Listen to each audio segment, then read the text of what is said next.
ونصلي ونسلم على رسوله الكريم أما بعد فأعوذ بالله من الشيطان الرجيم بسم الله الرحمن الرحيم قال يا بني إني أرى في المنام أني أذبحك فانظر ماذا ترى قال يا أبت افعل ما تؤمر ستجدني إن شاء الله من الصابرين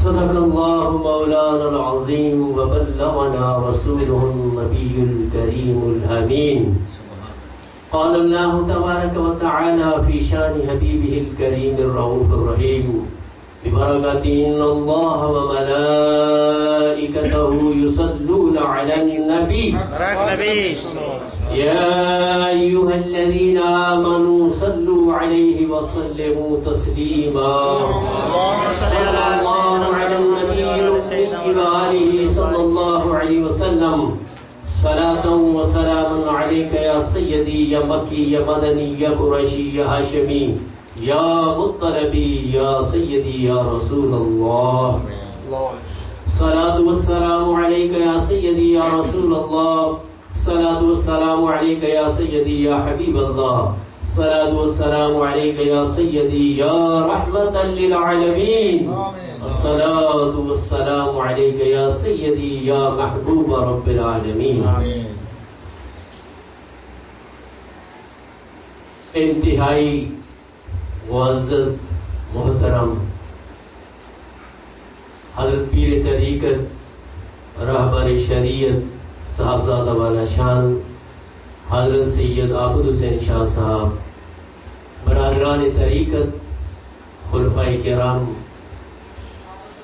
حاضرین و سامعین، معزز خواتین و حضرات، یہ عظیم الشان روحانی نورانی محفل پاک جس میں ہم سب شریک ہیں، یہ اس ماہ مقدس کی جمعرات ہے جس ذی الحج شریف کی 10 تاریخ کو ایک عظیم الشان قربانی مکہ شریف کے اندر اللہ کے خلیل حضرت ابراہیم علیہ نبینا علیہ السلام نے پیش کی، جس کی مثال رہتی دنیا تک کوئی اور پیش کر نہیں سکے گا۔ اللہ رب العالمین نے اپنے محبوب پاک صلی اللہ علیہ وسلم کی امت کو یہ عظیم سعادت اور مرتبہ عطا فرمایا کہ ماہ ذی الحج کی 10 تاریخ کو بھی قربانی ہے اور آنے والے ماہ محرم الحرام کی 10 تاریخ کو بھی قربانی ہے۔ اللہ اکبر۔ ادھر اللہ کی رضا کے لیے حضرت خلیل علیہ نبی علیہ السلام اپنے عمر کے آخری حصے میں ملنے والے بیٹے کے گلے پر چھری چلا کر اس کی رضا کے آگے سرے ہم تسلیم کرتے ہیں، سبحان اللہ۔ اور ادھر کرب و بلا کے تپتے ہوئے صحرا میں میرے آقا مدنی تاجدار صلی اللہ علیہ وسلم کے کندھوں پر کھیلنے والا شہزادہ وہاں اپنے بھائی بھتیجے بیٹوں سب کو قربان کر کے، حتیٰ کہ 6 ماہ کے ننھے معصوم علی اصغر رضی اللہ تعالیٰ عنہ کی قربان کر کے اللہ کی رضا کے سامنے سر ہم تسلیم کرتے ہیں۔ سبحان اللہ۔ قرآن مجید فرقان حمید یہ ایسی لارائب کتاب ہے، کہہ دیجئے سبحان اللہ۔ سبحان اللہ۔ یہ جیسے نازل ہوا ویسا ہی ہے اور تا قیامت ویسا ہی رہے گا۔ بے شک بے شک۔ ابراہیم علیہ السلام کا مکالمہ آپ پر بڑے امتحانات ہوئے، کبھی آگ میں ڈالنے کی بات آئی، کبھی نمرود سے مکالمے، قرآن نے سب کچھ عرض کیا، لیکن وقت مختصر میں جو باپ اور بیٹے کے درمیان میں جو گفتگو ہوتی ہے، قرآن جو اس کا ذکر کرتا ہے، اس کے میں چند الفاظ بیان کر کے اپنی بات کو ختم کروں گا۔ کہہ دیجئے سبحان اللہ۔ سبحان اللہ۔ حضرت ابراہیم علیہ نبی علیہ السلام کہ یہی شہزادے ہیں جو ابھی ننھے ہیں، اور ایک عورت، اس میں ہر لفظ میں امت مسلمہ خواتین و حضرات کے لیے درس عبرت ہے۔ کہ مکے کی محیط وادی میں جس جگہ آج صفا و مروہ ہے، اس وقت آج سے 4000 سال پہلے ایک عورت کو اللہ کا نبی چھوڑ کر اللہ کے گھر کے پاس بسا کر چلا آتا ہے، اور جب وہ وفا شعار بی بی حضرت حاجرہ رضی اللہ تعالی عنہ پوچھتی ہے، اے میرے شوہر نامدار، اس بیابان جنگل میں جہاں آبادی نہیں، پانی نہیں، کھجوریں نہیں، کھانے کا کوئی سامان نہیں، کھیتی باڑی نہیں، ایک میں اور ایک میرا ننھا بچہ، اور پھر ایک وہ ہے جو سب کا والی ہو، فرمایا کیا مجھے اس کے سپرد کر کے جاتے ہو؟ تو آپ نے منفی یعنی اپنا سر ہلایا۔ تو آج سے 4000 سال پہلے مکہ کی اس وادی میں جہاں ایک چڑیا بھی نہ تھی، ایک وفاشار بیوی نے ساری کائنات کی امت کی بیویوں کو بتا دیا کہ اگر اللہ کی رضا کے لیے، اگر اپنا شوہر نامدار آپ کو اس کی رضا کے لیے ویرانے بھی چھوڑتا ہے تو آپ اس کی رضا کے لیے، اللہ کی رضا کے لیے جب بیٹھ جاؤ گے اللہ خود بندوبست فرمائے گا۔ اور پھر وہ اللہ جو علی کل شیء قدیر ہے، جہاں دور دراز تک پانی کا نام و نشان نہیں، وہ اللہ اس چیز پر قادر ہے کہ وہ ننھا شہزادہ جب اپنا ایڑیاں رگڑتا ہے تو تا قیامت پانی جاری ہو۔ اگر آج آپ جا کر دیکھیں صرف وہاں پینے کا پانی کروڑوں گلاس روزانہ پیا جاتا ہے، مگر اس پانی میں کمی نہیں آتی۔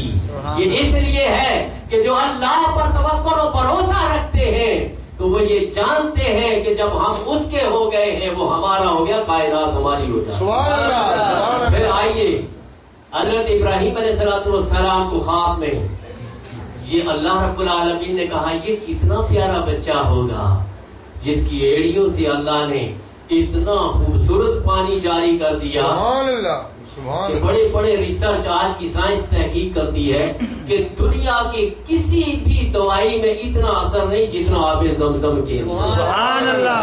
آپ آج لے کے آئے 100 سال کے بعد اس پانی میں کبھی آپ کو بدبو نہیں آئے گی، وہ کبھی خراب نہیں ہوگا، اس لیے کہ پیغمبر کی ایڑی سے لگا ہوا ہے اور جبریل امین کے پر سے نکلا ہوا پانی ہے۔ اگر حضرت اما عائشہ فرماتی ہے کہ اس وقت اگر بی بی حاجرہ یہ نہ کہتی زم زم ٹھہر جا رک جا تو ساری کائنات کے اندر وہ زمزم پانی پہنچ۔ میرے بزرگوں اور دوستوں، جب حضرت ابراہیم علیہ نبینا علیہ السلام یہ ماہ ذی الحج شریف ہے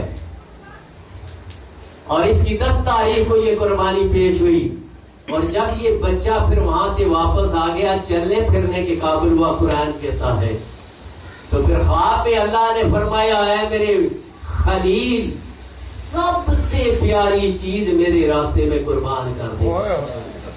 3 چیزیں سب سے پیاری ہوتی ہیں، پہلی چیز ہے جان، دوسری چیز ہے مال، اور تیسری چیز ہے اولاد۔ جان، مال، اولاد۔ جان کی پرواہ بھی نہ کی، نمرود نے اتنی بڑی تہکائی آگ کہ بڑے دور تک شعلے جا رہے تھے، اور ابراہیم علیہ السلام کو اس میں ڈالنے کے لیے جب لایا گیا تو جبریل امین آ گئے، فرمایا اللہ کے خلیل اگر آپ کہیں تو میں اس آگ کو ایک پر ماروں گا تو اس کا نام و نشان بھی باقی نہ رہے گا، مگر اللہ کے خلیل نے کہا کیا میرے رب کو یہ آگ کے شعلے نظر نہیں آتے؟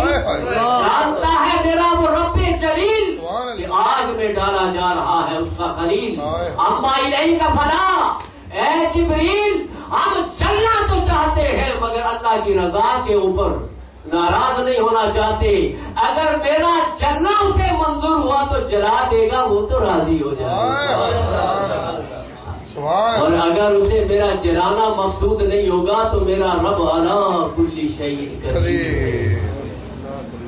تو پھر آپ نے دیکھا، آپ سارے پڑھے لکھے لوگ ہیں، میں آپ کو کیا بتاؤں، ایک پڑھ جائے آدمی، کہ پھر جب آگ میں ڈالے گئے وہ ساری کی ساری آگ جو جلاتی ہے مگر جب بندہ اس کی رضا کے لیے اس میں چھلانگ لگاتا ہے تو پھر یا نار کونی بردوں و سلام علی ابراہیم، پھر وہ آگ گل و گلزار ہو جاتی ہے. سبحان اللہ، سبحان اللہ. وہ آگ ہو اگر آج بھی ابراہیم کا ایمان پیدا،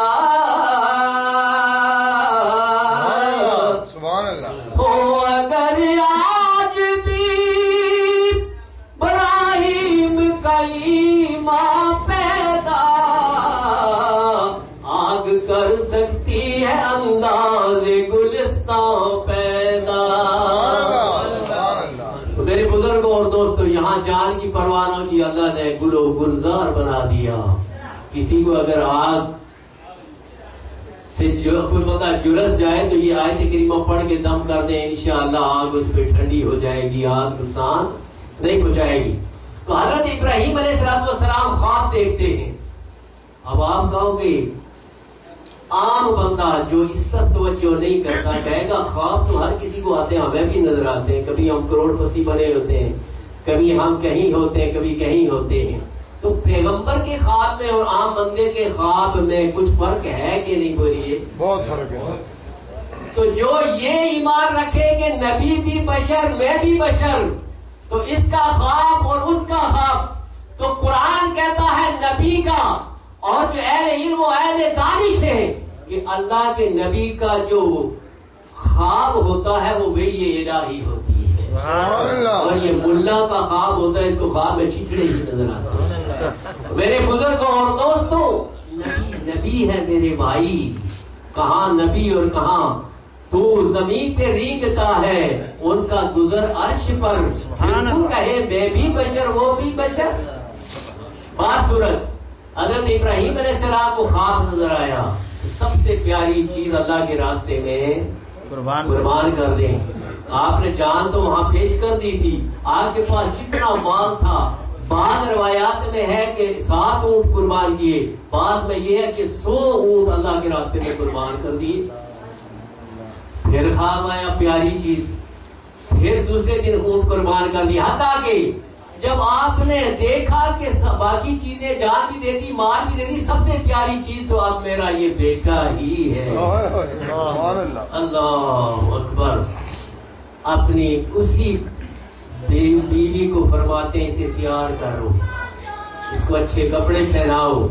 اس سے پتہ لگتا ہے کہ جو میرے آقا کریم علیہ السلام نے کہا جب جمعے کے لیے جاؤ تو غسل کرو، اچھے کپڑے پہنو، عید کے لیے جاؤ غسل کرو، اچھے کپڑے پہنو، محفل ذکر میں آؤ صاف اور ستھرے کپڑے پہنو، صاف اور ستھرا رہنا. اللہ کو ان اللہ یحب المتطہرین، بے شک اللہ پاک صاف رہنے والوں کو پسند فرماتا ہے. تو یہ تو نبی ہے، باپ بھی نبی، باپ کا باپ بھی نبی اور بیٹا بھی نبی. پھر بھائی اسحاق علیہ السلام بھی نبی. تھوڑا زور سے سبحان اللہ. لنگر تیار ہے ماشاءاللہ، آپ کو ضرور ملے گا. سبحان اللہ. میں جو بات سمجھانا چاہتا ہوں کہ جب بندہ اللہ کا ہو جاتا ہے تو جہاں پانی نہیں ہو وہ پانی کا بندوبست بھی کر دیتا ہے، جہاں روزی نہیں ہو روزی کا بندوبست بھی کر جاتا ہے. مگر بندہ اس کا بن جائے تو اب جب تیار ہو کر باپ بیٹے کو لے کر، جہاں آج آپ نے دیکھا ہوگا کہ حاجی کنکریاں مارتے ہیں 3 جگہ پر، یہ بڑے صاحب آ گئے. شیطان حضرت ابراہیم علیہ السلام کو کہا کہ آپ کہاں؟ بیٹے کو ایک خواب کو وہی بنا لیا اور خواب کو سچا کرنے کے لیے بیٹے کو ذبح کرنے کے لیے لے جا رہے ہیں. اب یہاں بھی دیکھیں، اگر کوئی عام بشر ہوتا تو کہتا واقعی سے پہلے تو اتنی مخلوق گزری ہے، حضرت آدم علیہ السلام سے لے کے ابراہیم علیہ السلام تک کتنے نبی اور مرسل آئے، مگر کسی نے قربانی نہیں کی. ہاں میں سوچتا ہوں مگر نبی کا علم براہ راست اللہ تعالیٰ کا فرمایا ایسی قربانی سے روکنے والا یہ بندہ نہیں، یہ شیطان ہے. آپ نے اٹھا کر پتھر مارا اور شیطان چلا گیا. یہ شیطان اتنا سخت دشمن ہے انسان کا، انہ لکم عدو مبین، کھلا ہوا دشمن ہے. پھر حضرت حاجرہ علیہ السلام سلام اللہ علیہا کے پاس آتا ہے. پھر جو خواتین سنتی ہیں ان سے گزارش ہے، یہ شیطان جب آپ کے پاس آتا ہے کہنے لگا آپ کو پتہ ہے آپ کے شوہر نامدار حضرت ابراہیم علیہ السلام اس بیٹے کو لے کے کہاں جا رہے ہیں؟ فرمایا کہیں دعوت میں لے کے جا رہے ہیں، کہیں باپ کے ساتھ بیٹا تو جاتا ہی رہتا ہے۔ فرمایا نہیں، آپ کو پتہ ہونا چاہیے کہ ان کے ہاتھ میں چھری بھی ہے، رسی بھی ہے اور پٹی بھی ہے، وہ بیٹے کو ذبح کرنے کے لیے جاتے ہیں۔ فرمایا تمہیں کیسے پتہ ہے کہ میرے بیٹے کو ذبح کرنے لے جا رہے ہیں؟ فرمایا ان کو اللہ نے حکم دیا ہے، اے ہاجرہ آپ کی تربت پہ کھربوں اور آربوں سلام ہو۔ آپ نے فرمایا اے تو بھی مردود اور شیطان ہے، اگر اللہ نے کہا ہے کہ ابراہیم علیہ السلام میرے بیٹے کو قربان کر دو، وہ تو باپ ہے، میں ماں ہو کر 100 بیٹا بھی ہو اس کے نام پہ قربان کر دو۔ میرے بزرگوں اور دوستوں، کہنا بہت آسان ہے، کرنا بڑا مشکل ہے۔ کہنا بہت ہے کہ میں بھی کہتا ہوں میں بھی بڑا مولوی ہوں، مگر نماز کے ٹائم پر میں ادھر ہوں گا ادھر ہوں گا۔ بہرحال ہماری جو حالت ہے، آپ سب پڑھے لکھے لوگ ہیں، سب جانتے ہیں کراچی کے حالات ایسے کیوں، مسلمانوں کے حالات ایسے کیوں؟